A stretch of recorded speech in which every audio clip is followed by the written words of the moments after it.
शिव जी पार्वती से कहते हैं कि श्री रामचंद्र जी की कथा कामधेनु के समान सेवा करने से सब सुखों को देने वाली है और सत्पुरुषों के समाज ही सब देवताओं के लोक हैं। ऐसा जानकर इसे कौन न सुनेगा। राम कथा सुंदर करतारी, संशय वे उड़ाव निहारी। राम कथा कल बिटप कोटारी, सादर सुन गिरजा कुमारी। शिव जी कहते हैं पार्वती से कि श्री रामचंद्र जी की कथा हाथ की सुंदर ताली है जो संदेह रूपी पंछियों को उड़ा देती है। फिर वही राम कथा कलयुग रूपी वृक्ष को काटने के लिए कुल्हाड़ी है। हे गिरिराज कुमारी, तुम इसे आदर पूर्वक सुनो। वेदों ने श्री रामचंद्र जी की सुंदर नाम, गुण और चरित्र, जन्म और कर्म सभी अनगिनत कहे हैं। जिस प्रकार भगवान श्री रामचंद्र जी की अनंत हैं, उसी तरह उनकी कथा, कीर्ति और गुण भी अनंत हैं। तो भी तुम्हारी अत्यंत प्रीति देखकर जैसा कुछ मैंने सुना है और जैसी मेरी बुद्धि है उसी के अनुसार मैं कहूँगा। तो हे पार्वती, तुम्हारा प्रश्न स्वाभाविक ही सुंदर और सुखदायक और संत सम्मत है और मुझे तो बहुत ही अच्छा लगा। एक बात नहीं मोए सुहानी, यद्यपि मोए बस कहूँ भवानी। तुम्हें जो कहा राम कहूँ आना, यही श्रुति गावे धरहि मुनि ध्याना। परंतु हे पार्वती, एक बात मुझे अच्छी नहीं लगी। यदि वह तुमने मोहवश होकर कही है।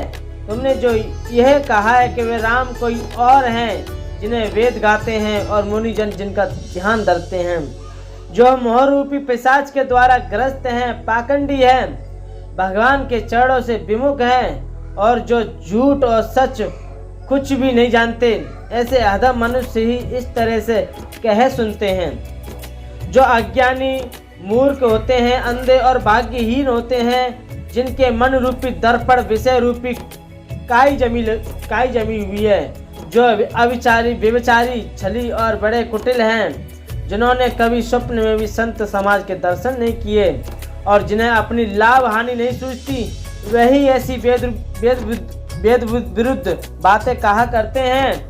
जिनका हृदय रूपी दर्पण मेला है और जो नेत्रों से हीन हैं, वो बेचारे श्री रामचंद्र जी के रूप को कैसे निहारेंगे। जिनके आगुन सगुन विवेका, जल्पि कल्पवत वचन अनेका। हरि माया वस जगत भ्रमाई, ते नहीं कहत कछु अगटत नाही। जिनको निर्गुण और सगुण कुछ भी विवेक नहीं है, जो अनेक मन ग्रंथ वाले बखा करते हैं, जो श्री हरि की माया के वश होकर जगत में जन्म मृत्यु के चक्र में भ्रमण करते फिरते हैं, उनके लिए कुछ भी कह डालना असंभव नहीं है। जिन्हें वायु का रोग, सन्निपात, उन्माद आदि हो गया हो, जो भूत के वश हो गए हैं और जो नशे में चूर हैं, ऐसे लोग विचार कर वचन नहीं बोलते। जिन्होंने मोह रूपी मदिरा पी रखी है, उनके कहने पर कान न देना चाहिए। अपने हृदय में ऐसे विचार कर संदेह छोड़ दो और श्री रामचंद्र जी के चरणों को भजो। तो हे पार्वती, ब्रह्म रूपी अंधकार के नाश करने के लिए सूर्य की किरणों के समान मेरे वचनों को सुनो। सगुन ही अगुन ही नहीं कछु वेदा, गावहि मुनि पुराण बुध वेदा। अगन अरूप अलक अज जोई, भगत प्रेम वस सगुन सोई। सगुण और निर्गुण में कुछ भी भेद नहीं है। मुनि, पुराण, पंडित और वेद सभी ऐसा कहते हैं कि जो निर्गुण, अरूप, निराकार, अलग, अव्यक्त और अजन्म है, वही भक्तों के प्रेम व सगुण हो जाता है।